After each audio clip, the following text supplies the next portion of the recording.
ពេលប្រកាសណាក្នុងនាមយើងជាគ្រូពេទ្យយើងត្រូវស្គាល់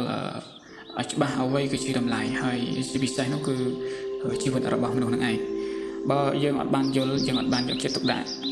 ស្គាល់អំពីតម្លៃនៃជីវិតរបស់មនុស្សទេពិតប្រាកដណាស់អ្នកជំងឺរបស់លោកគ្រូពេទ្យហ្នឹងគឺពួកគាត់អាចនឹងពិបាកហើយយើងត្រូវចងចាំថាជីវិតរបស់ពួកគាត់ក៏ដូចទៅនឹងជីវិតរបស់ក្នុងនាមយើងជាគ្រូពេទ្យហ្នឹងគឺជីវិតដូចតែគ្នាទេគាត់មានជីវិតតែមួយយើងក៏មានជីវិតតែមួយដូចគ្នាគាត់ខ្លាចឈឺយើងក៏ខ្លាចឈឺមិនមែនគាត់ខ្លាចឈឺហើយយើងអត់ឈឺនឹងទេវាឈឺដូចតែគ្នាទេហើយយើងត្រូវយល់អារម្មណ៍ពួកគាត់ដែរពួកគាត់ចង់ជាសះស្បើយពីជំងឺគាត់ចង់បានរស់នៅដូចគេដូចឯងមានសុខភាពល្អហើយយើងបើសិនជាយើងនៅស្ថិតនៅក្នុងកលៈទេសៈពួកគាត់ក៏យើងអាចនឹងមានអារម្មណ៍ដូចទៅនឹងពួកគាត់ដែរដូច្នេះហើយក្នុងនាមយើងជាគ្រូពេទ្យយើងត្រូវស្គាល់អំពីតម្លៃឲ្យច្បាស់ទើបយើងអាចនឹងចេះ